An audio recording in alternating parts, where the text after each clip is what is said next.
Olá, pessoal. Estamos retomando o nosso podcast, então, no segundo dia de Feni Fashion, com a Alzira Vasconcelos. Um prazer te ter aqui, né? Já estamos nesse namoro, né, Betânia, há um tempo, querendo te trazer para cá, para compartilhar conhecimento. Nosso podcast, ele tem esse objetivo, que é justamente levar conhecimento, experiência, cases de marcas, de profissionais, tudo que a gente possa agregar para essa cadeia produtiva de moda aí, que precisa estar se atualizando constantemente. Então, deixar a palavra contigo, Betânia, quer complementar? Seja muito bem-vinda. Obrigada, né? A gente admira muito o teu trabalho, sabe que tu está auxiliando aí mais de 7 mil empresários, né? Hoje já são mais de 9 mil. Nossa, agora. Então, assim, Atualizamos os números 2024. Então a gente acompanha e vê essa clareza na comunicação que tu traz, né? Essa ajuda para o lojista e essa realidade que tu traz para eles, né? Dessa dor que eles sofrem na questão de vender,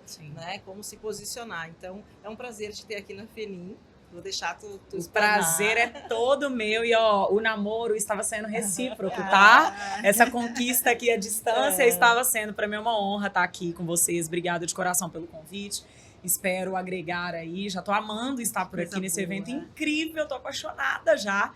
Então, tenho certeza que esse papo aqui vai ser muito produtivo para todo mundo e espero colaborar com você, empreendedor, você lojista aí da nossa cadeia produtiva da moda, que a gente tanto ama, né? É isso mesmo, né? E o nosso objetivo aqui é justamente fazer uma curadoria de profissionais que possam agregar, que possam trazer esse conhecimento.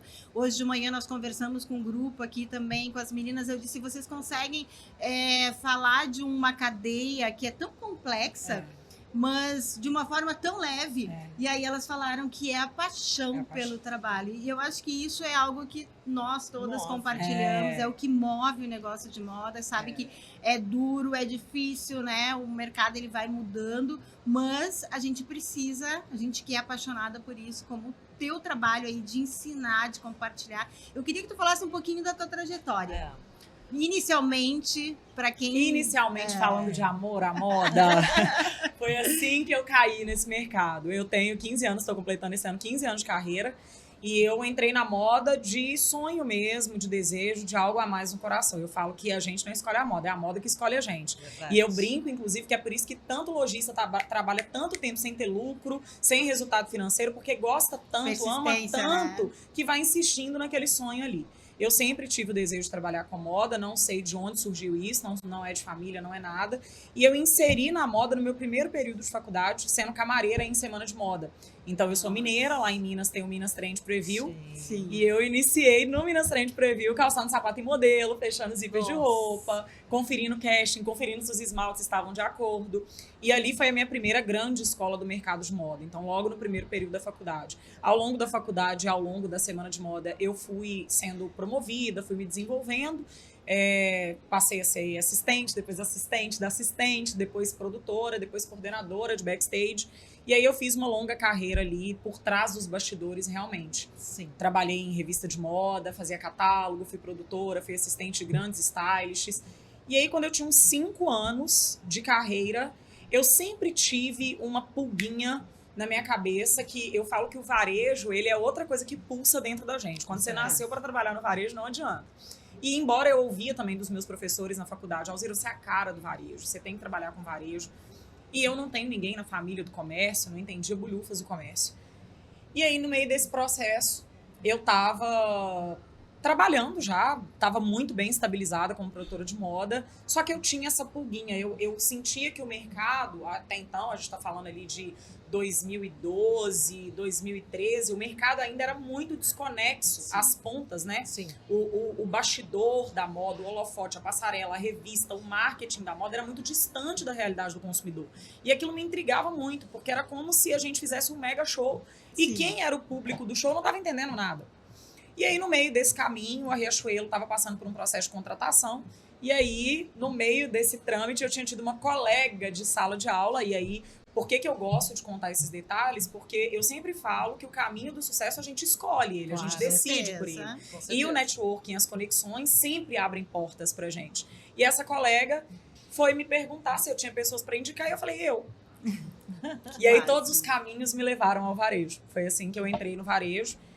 Fui gestora na Riachuelo há alguns anos. Fiz parte de projetos grandiosos dentro da empresa. Brinco, choro, emociono, porque eu falo que a Riachuelo foi a minha... o vídeo que vocês viram, inclusive, falaram que gostaram. Sim. Eu choro falando, porque a Riachuelo é meu pai e minha mãe. Me construiu como mulher, como profissional, como gestora, como professora. Foi a minha grande escola de varejo. E daí, trilhei o caminho aí no primeiro momento. Vou deixando o papo fluir, que senão eu vou contando sem parar. Certeza. Porque 15 anos é muito chão de memórias, né? Ô, Alzira, e essa escolha de ensinar, de compartilhar, de onde surgiu, né? Essa escolha surgiu da família, eu acredito. Quanto mais o tempo passa, mais eu vejo que... Eu sempre tive uma relação muito forte com os professores. Então, eu era uma criança que eu era amiga dos professores. E eu sou filha de 2 professores. Então, desde criança, eu tinha... A minha brincadeira preferida era escolinha. E quando eu entrei na faculdade de moda, eu venho de uma geração, né? Eu acho que hoje as coisas estão amortecidas por nós. Mas eu acho que até a minha geração ainda tinha aquela crença de o mercado de moda não dá dinheiro, o mercado de moda só patricinha que cursa a faculdade. E quando eu entrei na faculdade, eu era muito obstinada, eu já tinha na cabeça, eu até arrepio de falar, eu tinha na cabeça, eu quero entrar na faculdade, eu quero ser uma profissional referência no mercado, eu quero trabalhar muito, ter experiência, porque quando eu tiver uns 45 anos, eu quero alcançar meu sonho, que é ser professora de faculdade. Então, eu tinha isso na cabeça e é louco, né? Porque hoje, com 33 anos, eu sou professora de pós-graduação universitária na PUC. Inclusive, ano passado, eu já fazia parte da PUC quando ela foi eleita pela 5ª vez a melhor universidade do país. E não tenho 45 anos ainda. Então, mas eu já tinha esse... Eu não acho que é só o dom, né, sem modéstia. Sim. Eu tinha o desejo, eu acho que só o conhecimento transforma. Eu acho que a educação é o viés principal para a gente mudar o país, para a gente mudar a cena empreendedora. Nós somos um país que foge do cenário tradicional, somos um país de pessoas guerreiras. O brasileiro vai à luta mesmo, criativa e resiliente, que aguenta a pancada e que se reinventa a todo tempo. Então, eu acredito 100% no educacional e no conhecimento. E isso sempre foi uma veia dentro de mim. Dentro da Riachuelo, eu, além de ser gestora, eu era treinadora. E aí, lá dentro, eu vi esse lado aflorando. E quando eu me desliguei da empresa, que foi um parto, eu me desliguei da empresa focada já em só lecionar, em só ministrar curso. Eu já era palestrante, eu já tinha esse propósito. Eu já tinha esse propósito. E começou assim, começou lecionando quando saiu da Riachuelo? Comecei dando consultoria. Comecei dando consultoria, só que na época eu já lecionava em alguns cursos e eu já era palestrante. Sim. Então já era uma coisa. Pelos resultados que eu entregava, eu já estava ali, as pessoas me convidavam. Então, Alzira, você pode vir aqui dar uma aula para mim sobre isso? Você pode dar uma palestra sobre projeção do mercado? Você pode dar uma aula para mim de visual merchandising? Então eu já estava lecionando. E qual foi o momento decisivo que eu falei, esse é o meu negócio a partir de agora? Quando eu estava na Riachuelo, e depois da Riachuelo eu passei por outra empresa, uma empresa internacional, e o que eu percebi? O varejo, ele não é só carente de conhecimento, ele é carente de empoderamento profissional. Que é o quê? Normalmente o varejista, ele não se sente uma peça importante do mercado de moda. Tanto a dona de loja, quanto a sacoleira, quanto um comprador, quanto uma vendedora de loja, quanto um gerente. Ele não se sente parte da cadeia de moda. Sim. E eu sentia isso o tempo inteiro. Eu sentia que as pessoas olhavam para mim e falavam, nossa, como você é chique, você trabalha com moda. Eu falava, mas você também trabalha com moda. Sim. Né? E diante disso eu entendi que todos esses gaps, todas aquelas movimentações que eu via de pessoas que... Eu costumo brincar que o varejo, ele serve de trampolim na vida. As pessoas nunca são do varejo, elas estão no varejo.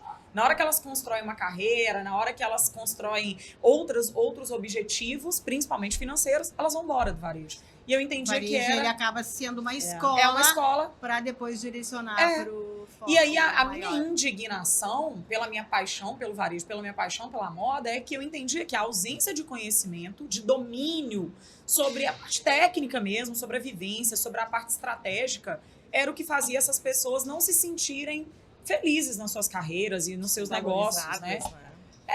E aí foi assim que eu decidi realmente que o educacional, que o desenvolvimento empresarial era o meu negócio a partir dali. Eu via a oportunidade, vi que eu tinha um papel a cumprir, eu entendia, né? Esse é meu sonho, eu quero dar aula. Por que não? A internet estava aí começando as oportunidades e foi assim que eu decidi esse caminho e sou muito feliz. A minha pergunta ia ser essa, justamente, quando que tu resolveu passar, tá? A gente teve uma questão da internet, que teve uma força total aí, veio pandemia também, mas quando que deu o boom, assim, de conseguir entrar... do teu evento, dessa transformação mesmo, porque sabe? tu tem um número super expressivo de seguidores ativos, né? Eles estão ali contigo, né? Te o nosso respondendo. clã é forte. Essa comunidade, né? Então, assim, hoje a gente tem pessoas que têm um número expressivo, mas que não tem esse engajamento todo. Então, que momento foi, assim, que tu conseguiu passar isso e conquistar esses corações todos, né? Ó, eu vou ser sincera, porque como vocês falaram, eu sou transparente, eu sou de verdade. Eu sempre falo que a vida e os negócios são construídos de vários momentos. Eu vejo que as pessoas procuram muito, tipo, quando foi a virada de chave? Quando foi o boom? Sim. Não teve o boom, não teve a virada de chave. Tudo isso que as pessoas assistem, todo o fomento da minha comunidade, todos os resultados, a gente tem muito resultado de aluno, isso tudo está sendo construído há 8 anos. Então, eu entrei para a internet muito antes da pandemia e foi de pouco a pouco que isso foi construindo. Então, se você me perguntar, Alzira, na pandemia foi um boom? Eu não sei te falar que foi um boom, porque na pandemia eu já fazia live há 3 anos, eu já produzia conteúdo todo dia. Então, eu acho que o que faz essas pessoas terem essa conexão comigo, essa confiança, esse senso de comunidade, é porque a gente foi construindo junto, sabe? E isso é o tempo inteiro, é lá na escola, são nos eventos. Os eventos começaram pequenos. Então as pessoas olham hoje um evento para 1.000 e tantas pessoas, num teatro importante, e aí elas falam, quando foi o estalo? E aí eu penso, gente, não teve um estalo. Teve um evento que começou e ele foi crescendo, uma construção. E eu só acredito nisso, gente. Tu sabe que hoje, conversando no podcast da manhã com a Vivi, e ela falou sobre a constância. Ela falou muito. Então, no final, a gente fez um fechamento, né, sobre todos os pontos que ela trouxe, gestão de pessoas, a importância, o alinhamento de todas as equipes, todos os setores, mas ela deixou no final a palavra constância. E eu acho que talvez faz muito sentido com o que tu tá falando. Essa construção, ela vai muito da constância, de conexão. Tu começou com poucos, foi indo, foi se conectando, foi mantendo, né, essa relação e construindo essa comunidade aí que te segue. Eu acho que tu tem esse viés muito forte da prática também, né, da aplicabilidade, que eu acho que isso conecta também com as pessoas, né? Sabe o que eu penso, meninas? Que quando vocês trazem constância, é a coisa que eu mais gosto de falar. Então, que bom que alguém citou e tá no mesmo caminho, no mesmo raciocínio que eu. Porque, como eu falei, as pessoas pensam muito e buscam muito esses atalhos. E desistir realmente é muito fácil, gente. Se eu contar pra vocês que há 8 anos atrás, há 7 anos atrás, eu fazia live e não tinha ninguém nas minhas lives, eu ficava 1 hora dando aula. E assim, hoje eu olho pra trás, eu até fico emocionada, mas na época isso pra mim era uma coisa óbvia, porque eu pensava, ou é isso, ou eu nunca vou conseguir trazer as pessoas. Porque se eu não abrir a câmera e ficar lá, quem um dia vai olhar pra minha cara e vai falar, olha, você poderia fazer uma live? Então, a constância, principalmente hoje, na era digital, né, os negócios cada vez mais online, eu vejo sempre o lojista falar assim comigo, mas eu posto mercadoria e não vendo. Aí eu vou olhar, tem 12 dias que a pessoa fez o último post. É todo dia. E é todo dia que você vai construindo de pouquinho a pouquinho. E aí minhas lives começaram a ter 5 pessoas, 10 pessoas, depois 100 pessoas. Na época da pandemia, a gente comemorava quando batia 150 pessoas, 200 pessoas. E aí hoje você pensa, eu abro uma live maquiando de tarde, eu ainda vou lá e falo, opa, o que vocês estão à toa aqui em vez de estar na loja? O que vocês estão aqui assistindo live uma hora dessa? Não estão contando estoque, não estão limpando vitrine? E aí eu acho que a primeira coisa, a constância é importante a gente compartilhar com todo empresário. A gente não constrói nada se não fizer aquilo repetidamente, várias vezes, sem parar, obstinadamente. Eu sempre fui obstinada. Sempre fui obstinada pelos meus resultados e da minha audiência. E o outro ponto que eu também acho que conecta, né? Acredito muito na prática, acredito muito nessa coisa, eu tô dentro do mercado. Então eu acho que quando a audiência, a seguidora, a aluna olha pra mim, ela fala assim, não, ela realmente, sabe, ela tá lá na FENIM. Ela não tá de longe, ela tá lá no Brás, ela tá lá em Milão, ela tá lá. Sabe? Eu nunca quis me afastar do mercado. Isso era uma coisa também que eu observava quando eu estava na faculdade. Como eu tinha o plano de ser professora universitária, eu observava. Os professores que trabalhavam, eu respeitava mais. Sabe aquele professor que era só o professor, que já tinha aposentado da carreira? Eu pensava assim, como é que ele sabe? Se ele não tá lá trabalhando. Não viveu, né? Não, mas às vezes até tinha vivido, né? Eu tive grandes mestres universitários e que ao longo da carreira a pessoa vai largando e vai só lecionando mesmo. A carreira universitária é assim. Mas eu olhava e pensava, tá, mas tem 5 anos que você não é mais jornalista de moda, como é que você sabe o que tá usando numa revista de moda? Eu tinha esse pensamento. Eu era uma adolescente crítica. Mas eu penso também que, além dessa bagagem prática, da vivência cotidiana, tem muita coisa da verdade. É muito difícil levar as verdades que eu levo, mas eu fico muito feliz, inclusive, quando eu sou recebida por empresárias como vocês, que vocês falam, Alzira, pela verdade, pelo quanto você realmente está ali, e eu bato, né? Então, eu acho que o fato de ser transparente também tornou esse caminho mais fácil. Porque é mais fácil para você se manter. Eu não consigo imaginar 8 anos na internet sendo um personagem. Exato. Em algum momento, isso ia ter dado ruim. Meus cancelamentos, eu sou muito cancelada, mas eles são cancelamentos válidos. É por coisas que eu falei e que eu sustento. Sim. Então, sou contra a liquidação. Podem me cancelar, eu vou continuar sendo. Então, eu acho que a questão ser verdade, ser transparente, né, ter esse lado humano ali com as pessoas, eu acho que isso tudo vai criando essa conexão, que é mais uma conexão. É uma coisa, eu acho que as pessoas sentem também que elas estão ali próximas a mim, elas se sentem representadas, eu acho, de alguma forma, sabe? Eu vejo muito isso. Elas me mandam na caixinha assim, por favor, continue lutando por nós. Isso é muito bom, né? É um retorno, né? E eu acho que, eu acredito muito nesses pilares. A constância, a prática junto com o conhecimento técnico, né? E essa questão de ser verdade. As marcas hoje, cada vez mais, a gente vê as marcas de moda, quantas marcas estão deslizando no mercado, a gente assiste isso no mercado internacional, né? Porque em algum momento abraçaram uma narrativa ali que não era delas. Então, eu tô ali desde sempre sendo Alzira. Você falou agora da liquidação, e aí eu me lembrei, talvez você vai falar alguma coisa na palestra, não sei, né? A gente dá um spoiler. Dá um spoiler. Mentira, a gente compartilha tudo, que a fonte é inesgotável. Você que não tá aqui com a gente tem que acompanhar. Mas eu acho que tá muito conectado, eu vejo assim o varejo, essa mudança, a gente fala do varejo do futuro, as coisas acontecendo. Muitas coisas que são simples de se fazer, de se pensar, mudanças que são fáceis de se fazer para ter um resultado melhor. Eu gosto muito de conectar com o que a gente vai falando com outros empresários aqui. E hoje eu ouvi que me chamou muita atenção, né? É uma designer que estava aqui, responsável por todas as marcas, e ela falando sobre o pensamento deles na hora de planejar uma coleção. Vai entrar bem a fundo mesmo, que é o teu chão, né? Eu amo. Mas isso eu falei, eu disse, nossa, que bom ouvir isso, que uma marca pensa isso. Isso é simples, mas nem todas as marcas pensam.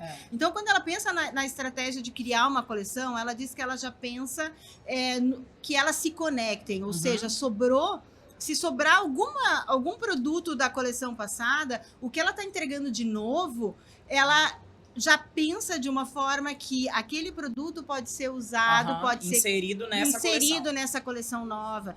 Que ele pode pensar na anterior para compor uma vitrine nova, para fazer uma composição. Então, é tudo muito... Ela pensa numa estratégia como um todo, para que esse cliente venda, para que sejam coleções coordenadas, para que ele possa fazer uma venda maior para o consumidor dele, para que ela encontre. Hoje, eles atendem vários segmentos dentro de marcas, né? Feminino, lançaram agora o infantil, o masculino aqui, pensando no lojista, no consumidor. Então, o olhar para o consumidor lá, para o lojista, que o ponto de venda, que ele tenha resultado. Então, ela falou que a frase deles hoje, que o sucesso da empresa é o sucesso do comprador deles, do lojista. Então, o designer lá que começa a criar uma coleção, ele pensar estrategicamente em como ele vai atender melhor com a coleção dele lá no ponto de venda, né? E isso, ela fala que dificilmente vai ter liquidação, vai ter produto que vai ficar lá parado no estoque. Então, é tudo uma cadeia que tem que estar interligada desde lá do processo de criação, né? E pensar nesse varejo. Então, eu queria te ouvir sobre isso, sabe? Então, eu acho fantástico ver profissionais, principalmente de desenvolvimento, de criação, com essa visão hoje. Eu acho que a gente vem de uma fase importantíssima da moda. Eu brinco que a gente está construindo uma nova história no mercado, mas não é uma brincadeira. Todos nós, profissionais, hoje, que estamos no mercado hoje, em 2024, nós estamos vivenciando e fazendo parte de uma transformação de mercado. Eu acho que a gente vem de décadas e décadas com o mercado sendo tratado como se fossem copinhos desses separados. Então, aqui está a indústria, aqui está o designer e a equipe de estilo, aqui está o varejo, aqui está o cliente, aqui está o marketing, quando, na verdade, isso tudo aqui precisa estar junto. Precisa estar junto, porque se eu tenho uma ponta desequilibrada, eu desequilibro todas as demais pontas. ofertas. E hoje é até um assunto que eu vou falar na palestra, a gente está cada vez mais colocando o nosso cliente no centro. O lojista colocando o cliente final, o atacado, a indústria colocando o lojista no centro. Por quê? Porque o cara da confecção, ele depende do lojista. E o lojista depende dele também. Então, eu falo muito isso lá no meu Instagram. Quando a situação está muito inflamada entre varejo e indústria, eu falo, gente, todo mundo é codependente aqui. Se der ruim para algum lugar, todos nós vamos sofrer a consequência disso. E quando eu falo todos nós, somos todos nós mesmos. É um modelo de uma agência que faria um lookbook que não vai fazer mais. É um fotógrafo de moda que fica sem o trabalho. É todo mundo. É a costureira que não consegue. É a pilotista que não tem... Sabe? E aí isso vai virando uma bola de neve. Então, o ponto central hoje, a gente pensar cada vez mais, e isso, claro, é um processo construído, né? A gente vem da finalização de uma era onde o avanço da moda, o acesso da moda, o produto muito barato, tudo isso foi muita novidade, o acesso à informação de moda. Então, isso sacudiu realmente o nosso mercado. A globalização total fez com que essa diversidade de ofertas acontecesse. E que o consumidor buscasse coisas que antes ele não buscava. Então, a gente via um consumidor mais calmo na compra e a gente passou por aquele ciclo do consumidor que quer novidade todo dia, aquela compra exacerbada, e que hoje a gente tem vários movimentos que questionam isso tudo que aconteceu. Então, quando a gente pensa, peraí, será que o estoque do meu lojista, ele é um estoque descartável? A gente trabalha com produto perecível. Como que nós mesmos vamos ficar tratando o produto? Então, quando você me fala que tem uma designer, que tem uma empresa que preocupa com isso, opa, eu vou fazer uma coleção que tenha um match, que cria ali uma harmonia dentro do ponto de venda, que a grade que ficou para trás, que o produto que às vezes não performou tão bem naquele momento, não seja descartado. Exatamente. Porque essa cultura de não vendeu, vamos liquidar, não vendeu, vamos liquidar, isso vai gerando um problema que é o ponto central de todas as vezes que eu falo sobre liquidação, sobre baixa de markup e etc. Que é, o lojista vai ficando com déficit no caixa, e aí ele não tem poder de compra. Verdade. E aí esse lojista chega aqui na Fenim, e aí ele poderia estar comprando 100, 200, 300 mil para coleção, e ele pode comprar 50, que é o que entrou no caixa dele, que sobrou. Com certeza. Então, quando a gente pensa, olha o tanto que a estratégia errada, o quanto a gente pensar cada um no seu quadrado, gera um problema para o todo. Né? Eu trago muito essas provocações lá no meu Instagram de, gente, vamos parar de viver uma guerra, né? O cliente, é o lojista que não tem paciência com o cliente, é o cliente que fica o tempo inteiro pedindo fiado, pedindo desconto, pedindo liquidação, tratando o produto como descartável, que todo dia quer novidade. Sim. É o lojista perturbando a vida do atacadista. Então, quando na verdade a gente é todo mundo codependente. E eu acredito fortemente que esse senso de cadeia é o que vai fortalecer o mercado de moda para a próxima era agora. Eu aposto todas as minhas fichas. Na contramão do que um monte de gente está falando que acha que tudo vai se perder, não. Eu acho que agora a gente está nesse momento. Todo mundo que tiver esse cuidado, todo mundo que entender desses processos e da importância de pensar em cada ponta, vai construir negócios extraordinários, principalmente porque vai deixar muita gente para trás. Sim, com certeza. Esse é um diferencial competitivo. Um diferencial, é um mega diferencial competitivo. Né? E hoje todo o cliente em geral, de qualquer segmento, é uma tendência de comportamento isso. Sim. Todo cliente ele quer ter uma relação mais próxima com quem ele está comprando. As pessoas hoje não compram por comprar, elas compram porque, opa, será que eu pertenço a essa comunidade? Será que eu estou realmente sendo representado? Será que os valores dessa empresa são equivalentes aos meus valores? Então a gente vai vendo isso tudo se estreitando. Torna um caminho mais difícil porque é novo. Mas é onde eu acho que desde sempre tinha que existir. Sim. E acaba gerando um consumo com valor. Né? Porque essa conexão, ela faz com que ele valorize que muitas vezes aquele produto ele pode ter um valor um pouquinho mais elevado, mas tem um atendimento diferenciado, tem um pensamento de como ajudar ele naquela demanda que ele tem, dar fazer uma venda mais consultiva. Então tem várias coisas que estão atreladas hoje e a importância de ter esses elos ligados, alinhados, é fundamental para que se possa gerar essa experiência positiva e que o consumo com isso automaticamente tenha um valor diferente, né? E tenha valor, né? Eu acho que mais do que ter um valor diferente retome a era onde a gente tinha um consumo de moda com valor. Né? Onde o cliente realmente olhava aquele produto, olhava aquela marca e os olhos brilhavam. Um pouco do que eu vou falar hoje. Alzira, sustentabilidade pra gente... Duas perguntas que eu quero te fazer sobre sustentabilidade. Como que tu tá vendo o mercado hoje? Essa linha, venda, Hoje a questão dos brechós muito forte. Como que tu vê esse movimento? Eu vejo como uma realidade. Eu vejo como uma realidade muito mais acelerada do que as pessoas estão prestando atenção. Eu acho que a gente vem da era e toda vez que a gente pensa em comportamento de consumo, em comportamento no geral, né, das tendências básicas de moda, falando com as papas disso, a todo comportamento a gente é cíclico. Então a gente sabe, nós viemos de um consumo muito do fast fashion, exacerbado, acelerado, e a gente começa a ver uma movimentação de um consumo mais pensado, né, que é o que a gente está falando aqui. Hoje a gente entende que sim, o mercado de upcycling, ele tira uma fatia do consumo, isso é fato. Quando você olha quanto que a gente tem de projeção em 2023 de crescimento dos brechós e todas as empresas de reuso, 30%. Quanto que a gente tem de retração no varejo, 30%? Do mercado novo, né, de produto novo. Então, se a gente falar que esse mercado não está impactando, ele está. Eu não acredito nisso num ponto de vista como se isso fosse comprometer. É um novo mercado, né? É um mercado que está acelerando em passos largos em experiência do cliente, em exposição de produto. A gente está vendo redes de brechó se expandindo. Eu tenho alunas, inclusive, que têm redes de brechó e que estão se expandindo e com uma experiência, com uma estrutura, com loja, com uma rede social muito forte, com e-commerce muito forte. Então, é uma realidade. O que eu acho que a gente tem que pensar é quanto mais eu agrego valor na experiência do meu cliente, no meu produto, é o que você falou. Não é só vender, é resolver problemas, resolver dores, mais a pessoa verá tudo isso e vai comprar o produto novo. E aí, quando você tem um mercado upcycling, o cliente ainda compra com mais uma certeza que na hora que eu não quiser, eu vou vender. Então, eu acho que todo mundo sai ganhando. Nós precisamos entender que sim, a moda é um movimento, e é um problema. Nós somos um mercado problema quando a gente pensa em sustentabilidade. Quando a gente pensa... Nós temos N problemas aqui, que se a gente for destrinchar, a gente pode ser hipócrita, né?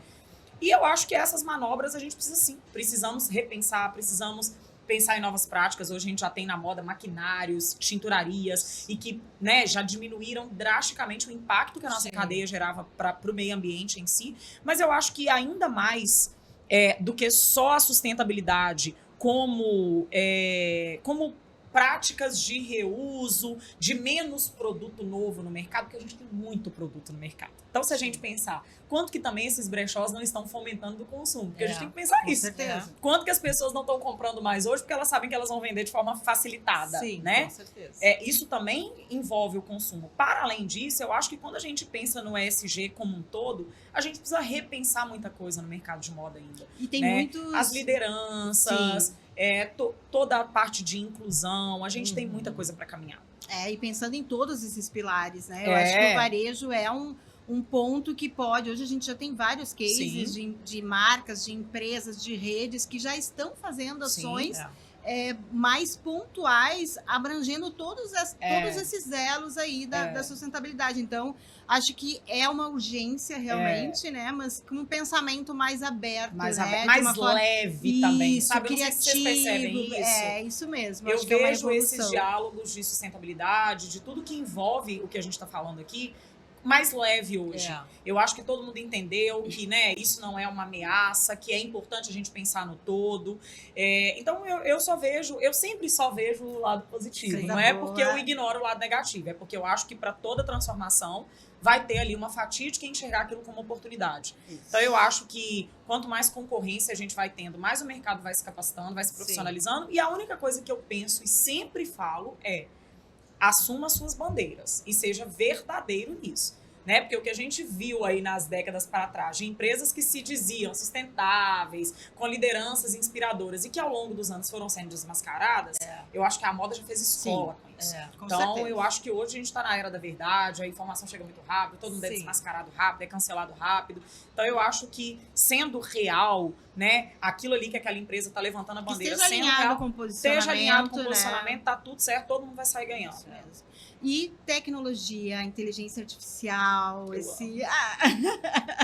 somos duas, então, né? Eu sempre digo, eu sou apaixonada, a Betânia sabe. Eu vejo o quanto, né, tá crescendo, tá transformando. A cada vez que eu dou uma palestra aqui na FENIM, eu vou vendo essa evolução que vem acontecendo. É até assustador. Então, rápido, eu queria saber de ti, no teu negócio, como que tu pensa Qual a tua visão em relação a Eu essa sou uma transformação? apaixonada por tecnologia e por inovação, embora eu também seja geração millennium. E aí, porque o povo fala, mas eu sou millennium, eu não tenho destreza com tecnologia. Eu não tenho destreza, mas eu precisei me desenvolver. Sim. Eu sou uma apaixonada por inovação, eu sou uma apaixonada por tecnologia. Eu acho que toda a tecnologia e todo o avanço, né, da inteligência artificial, principalmente nos processos, que é o que eu penso o tempo todo, Falei ontem só mesmo. vem para agregar o varejo. Então, hoje a gente vê as operações. Aqui no Brasil, a gente já tem várias operações de loja onde tudo é operado por inteligência artificial. E aí eu já sei que quem está assistindo vai perguntar, mas as pessoas vão ficar desempregadas. E aí vamos pensar no cenário real, que eu venho para falar a verdade. No cenário real, qual é a maior dor que a gente tem no varejo hoje? Mão de obra. Mão de obra.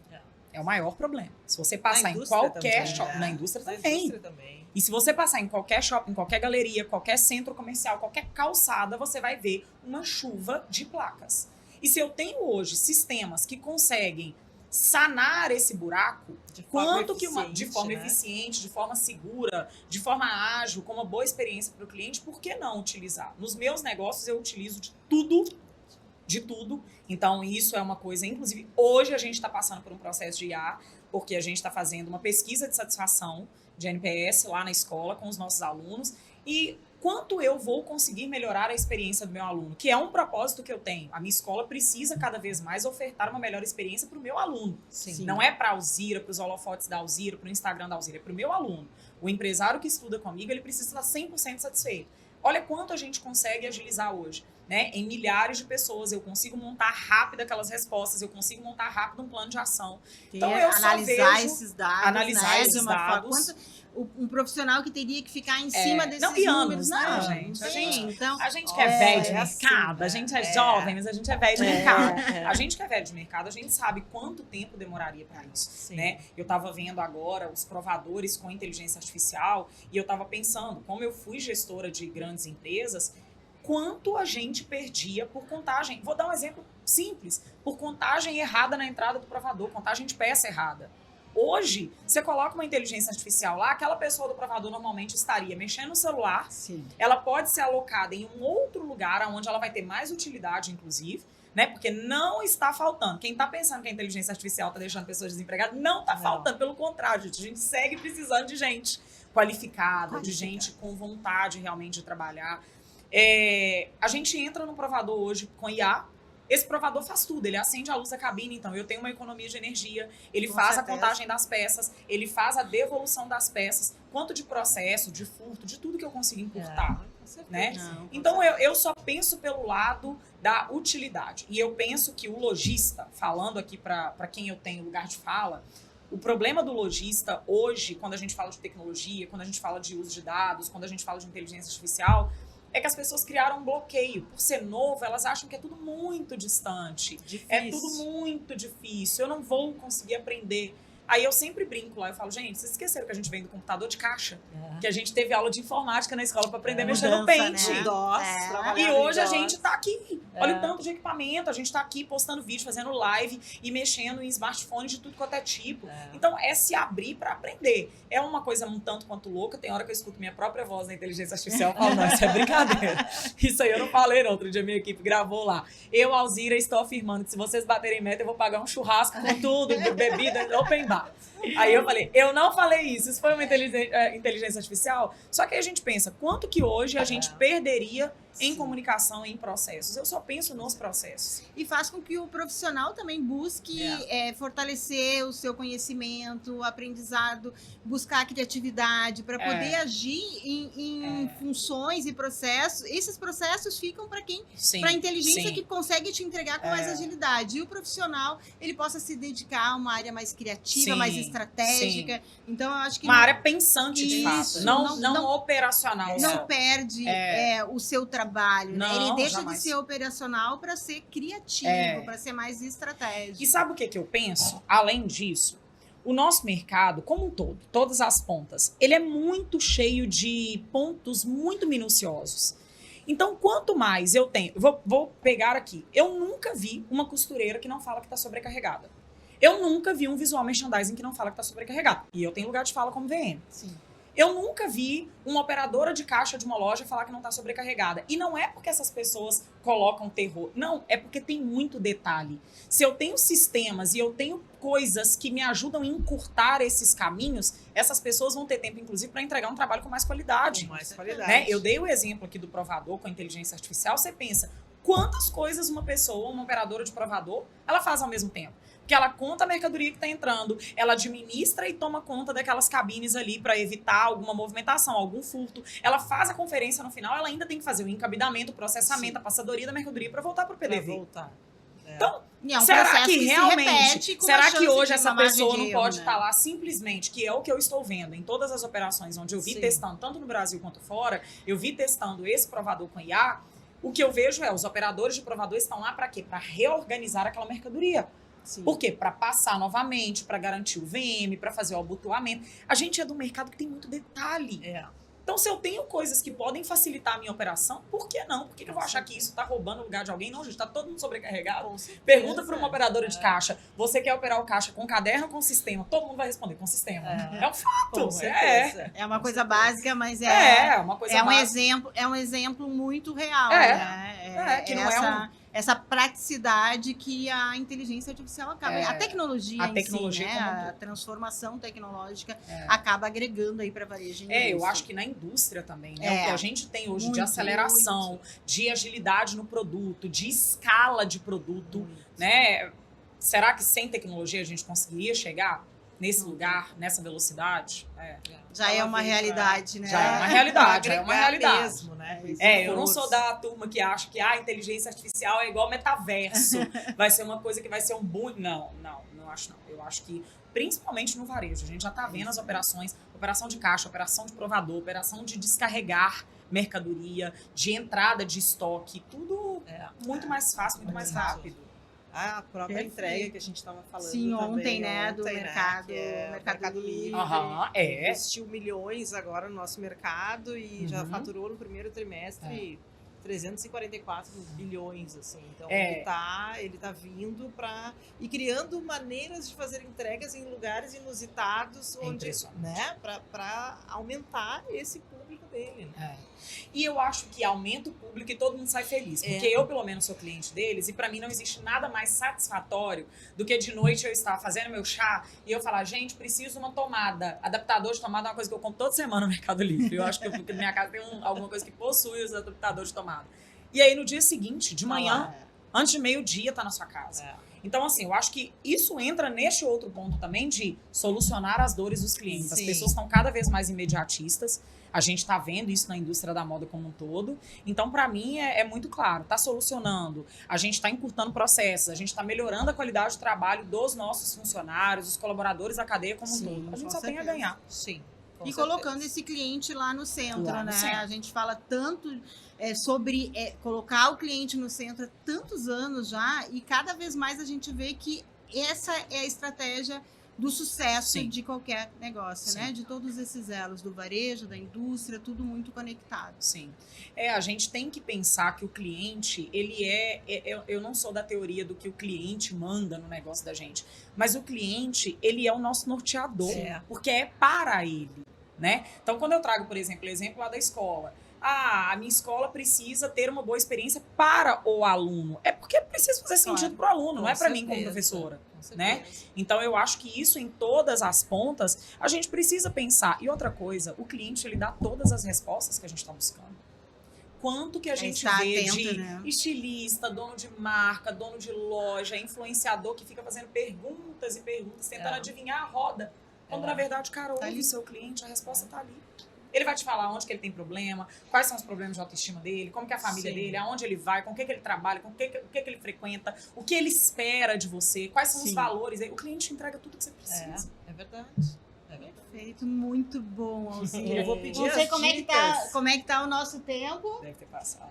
Tá ok, Mas a temos, gente mas eu precisa acho que das dicas. é isso aí, né? Deu 39 no programa. Vamos levar umas Falei muito, dicas. tá ok? Não, tá ótimo. A gente gostaria, então, que tu deixasse algumas dicas, né, para os lojistas que estão assistindo, que vão assistir ainda. O que seria o ideal para ele hoje né? Para ele conseguir alavancar essas vendas, assim. 4 dicas, porque o restante vai ser dado na palestra, que a gente já sabe, mas assim, 4 dicas para deixar para eles. Principais? Sim. Primeiro, entender que o mercado muda o tempo todo. Eu acho que a gente está entrando numa era onde muita gente está resistente às mudanças, está pensando que as mudanças, que o mercado vai voltar a ser o que era lá atrás e não vai. O mercado muda o tempo inteiro, principalmente o varejo e a moda, que são 2 mercados extremamente cíclicos. O segundo, cuidar cada vez mais da gestão do negócio 360 graus. Eu acho que o lojista de moda, ele precisa se conscientizar que loja de moda é uma empresa, então precisa cuidar do estoque, precisa cuidar do caixa, precisa cuidar das pessoas, precisa cuidar do posicionamento da marca, que é o terceiro ponto, que hoje eu aconselho e dou de dica fundamental.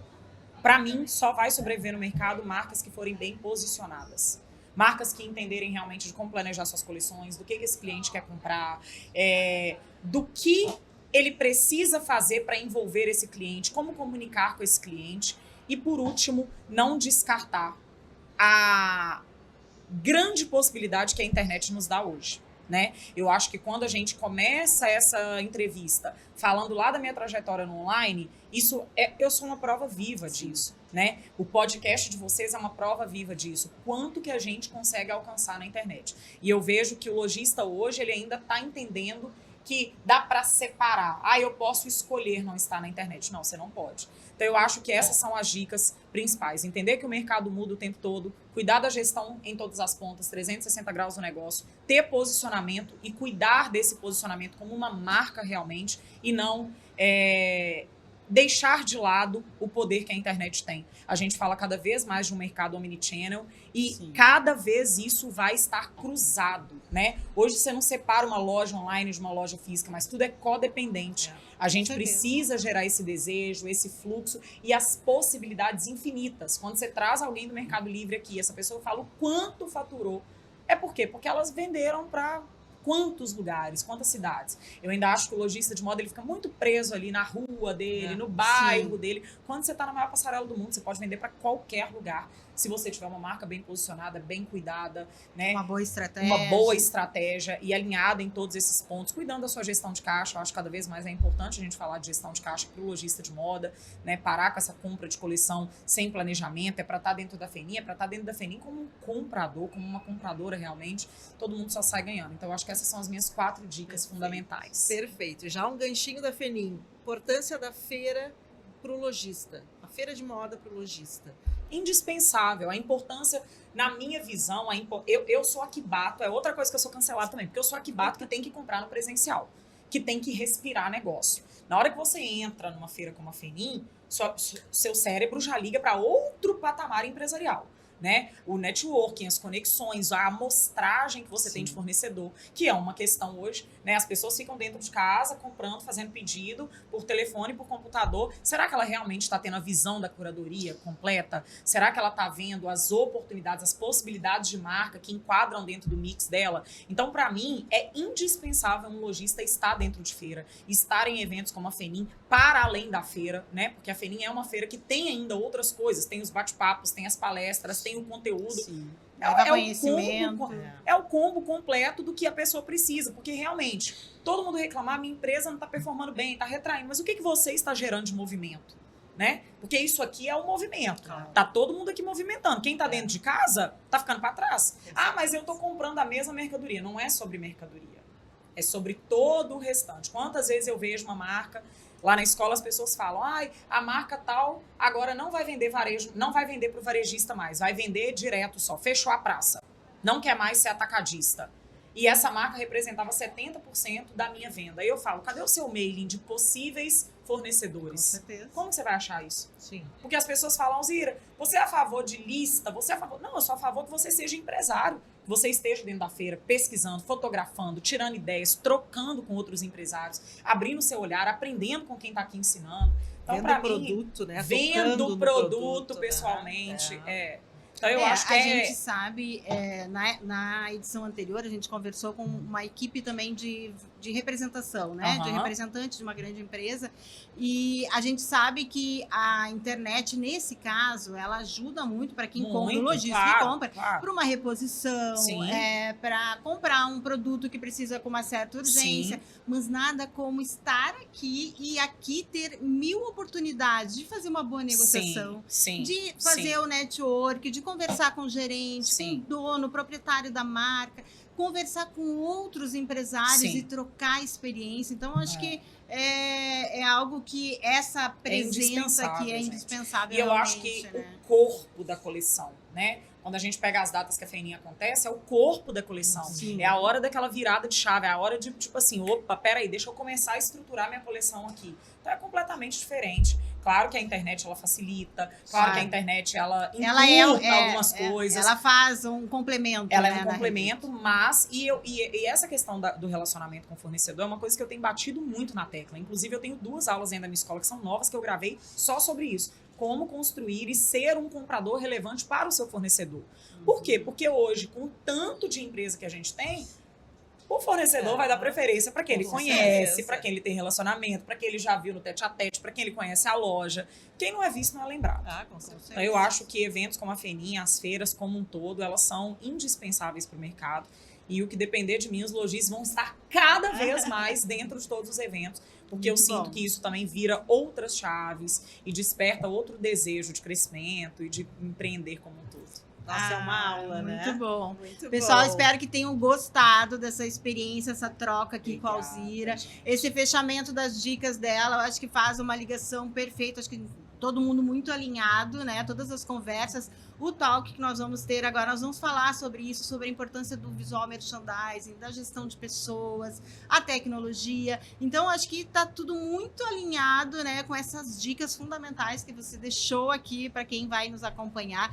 YouTube, Spotify depois. Logo mais temos o talk, então. E fechando o nosso dia com a palestra da Alzira. Alzira, muito obrigada. Obrigada, Pode amiga. encerrar a tua fala aí. Não, obrigada. Só quero agradecer, desejo excelentes negócios para todo mundo aqui. É uma honra para mim estar aqui com vocês e que todo mundo venda muito e tenha negócios cada vez mais sólidos aí na moda para a gente continuar falando com tanto amor e entusiasmo aí sobre os nossos negócios. Com isso. certeza. Obrigada, pessoal. Obrigada.